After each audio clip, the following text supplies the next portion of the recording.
आज अध्ययन कर रहे हैं कक्षा 8 की सामाजिक विज्ञान की पाठ्यपुस्तक संसाधन और विकास के अध्याय 1 संसाधन के अंतर्गत भाग 1 में चर्चा करेंगे संसाधन एक परिचय। प्यारे बच्चों, आप सभी जानते हैं ये पृथ्वी संसाधनों का अजायब घर है। भांति भांति के संसाधन इंसान की जरूरत के लिए उपलब्ध हैं, बशर्ते इंसान ने उन्हें अपने बुद्धि विवेक से पहचाना हो। तो कॉपी पेंसिल लेकर हो जाइए तैयार। देखते हैं संसाधन। सबसे पहले संसाधन की परिभाषा क्या होती है। संसाधन की बहुत आसान परिभाषा है कि ऐसी वस्तुएं जो मनुष्य की आवश्यकताओं को क्या करती हैं, पूरी करती हैं। और ये सभी चीज़ें मनुष्य को प्रकृति द्वारा उपहार स्वरूप या निःशुल्क कह सकते हैं, जो प्रकृति ने मनुष्य को प्रदान की हैं। इस पृथ्वी पर जीवन है तो उसके साथ बहुत सारे संसाधन भी मनुष्य को प्रदान किए गए हैं। लिखिए, प्रत्येक वस्तु जिसका उपयोग आवश्यकताओं को पूरा करने के लिए किया जा सकता है, मतलब मनुष्य की ज़रूरतों को जिन जिन वस्तुओं से, जिन जिन चीज़ों से पूरा किया जा सकता है, वह सभी क्या कहलाएंगे? वह सभी संसाधन की श्रेणी में आते हैं। उदाहरण के लिए आप लिख सकते हैं कपड़े, बर्तन, कंघा, शहद की बोतल, किताबें, जल, विद्युत, रिक्शा, सब्जियां। ये सब इस चित्र के माध्यम से आप देख रहे हैं। घर है, कल कारखाने हैं, भांति भांति की इमारतें हैं, और जो भी दैनिक जीवन में आप जिन भी वस्तुओं का उपयोग करते हैं वह सभी संसाधनों की श्रेणी में आते हैं। आगे देखते हैं। कुछ ऐसी विशेषताएं होती हैं जो संसाधनों को संसाधन बनने के लिए आवश्यक होती हैं। कब हम उन्हें संसाधन कह सकते हैं या संसाधनों की श्रेणी में रख सकते हैं, तो वो क्या क्या चीज़ें हैं। सबसे पहले उसकी उपयोगिता, उसके उपरांत उसका मूल्य, और फिर है पेटेंट। एक एक करके उनको देखते हैं। सबसे पहले उपयोगी या उपयोगिता, एक वस्तु अथवा पदार्थ की उपयोगिता अथवा प्रयोज्यता उसे संसाधन बनाती है। किस चीज़ की कितनी ज़रूरत है।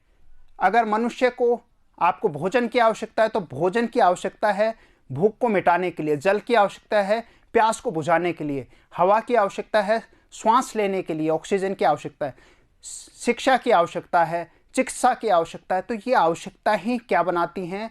ये संसाधन को उसकी उपयोगिता के आधार पर उसका रूप निर्धारित करती हैं। तो ये खास उनकी विशेषताओं में आता है। इसके उपरांत है मूल्यवान होना। संसाधन मूल्यवान होते हैं, इसका प्रयोग अथवा उपयोगिता ही इसे मूल्य प्रदान करती है। किस चीज़ का क्या मूल्य होगा, ये निर्धारित किस पे होता है? ये निर्धारित किया जाता है उसकी उपयोगिता से। अतः हम कह सकते हैं सभी संसाधन क्या होते हैं? मूल्यवान होते हैं। मूल्य का अर्थ यहाँ पर क्या है? यहाँ महत्व है, किस चीज़ की कितनी जरूरत है। कुछ संसाधनों का आर्थिक मूल्य होता है, जैसे धातुओं का आर्थिक मूल्य। तो संसाधन अलग अलग हैं। कुछ संसाधनों का आर्थिक मूल्य हो सकता है, कुछ का आर्थिक मूल्य नहीं हो सकता है। जैसे आप किसी पर्यटक स्थल पर घूमने गए और वहाँ का दृश्य या प्राकृतिक नज़ारा आपको बहुत मनमोहक लगा, तो उसका आप अपनी वैल्यू नहीं है, वो है अलग तरीके से एक्सप्रेस किया जाएगा, अलग तरीके से बताया जाएगा। आप सुबह उठने के बाद आपने देखा एक मनोरम दृश्य, सूर्योदय हो रहा है, तो वह आपको बहुत अच्छा लगा, आप उसकी तस्वीर दूसरों को बता सकते हैं। तो उसका अपना आर्थिक मूल्य हर व्यक्ति विशेष के आधार पर निर्धारित किया जाता है। जैसे कुछ संसाधनों का आर्थिक मूल्य नहीं होता है, जैसे हमने अभी बात की, एक मनोरम भूदृश्य का आर्थिक मूल्य नहीं होता है। इसके बाद है पेटेंट।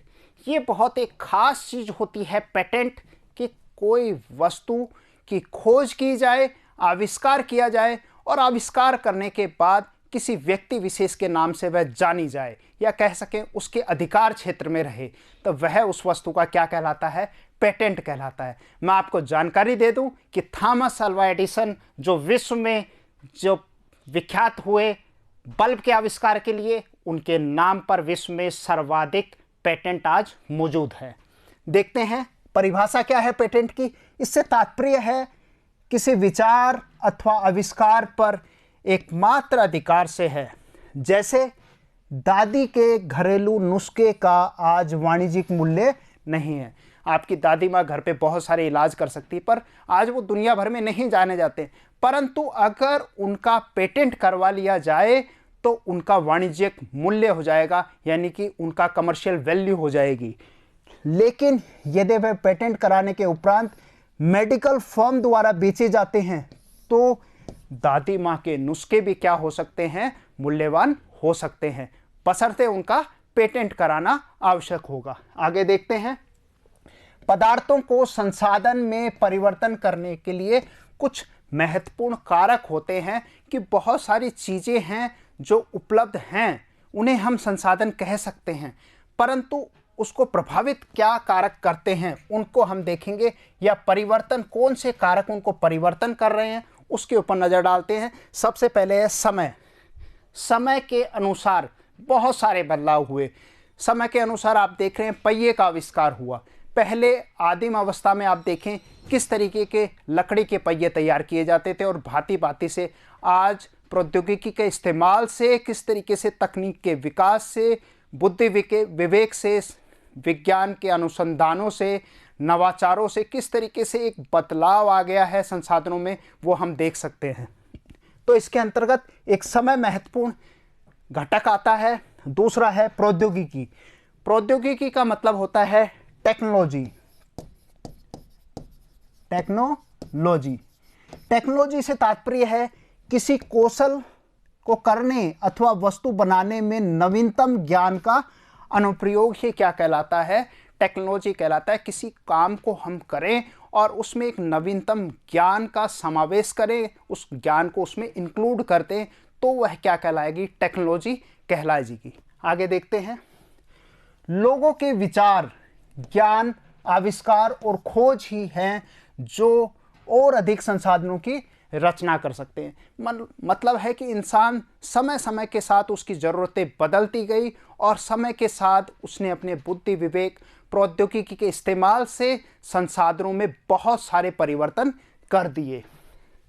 प्रत्येक खोज अथवा आविष्कार से बहुत से अन्य खोज एवं आविष्कार होते हैं। आप ये चित्र से देख सकते हैं किस तरीके से आदिम अवस्था से पत्थर का पहिया, लकड़ी का पहिया, और बदलते बदलते आज टायर, और पूरी तरीके से युग में क्रांति इस पहिए ने ला दी है। इसी तरीके से जैसे आग की खोज हुई, और आग की खोज के साथ साथ कई सारे बदलाव देखने को मिले।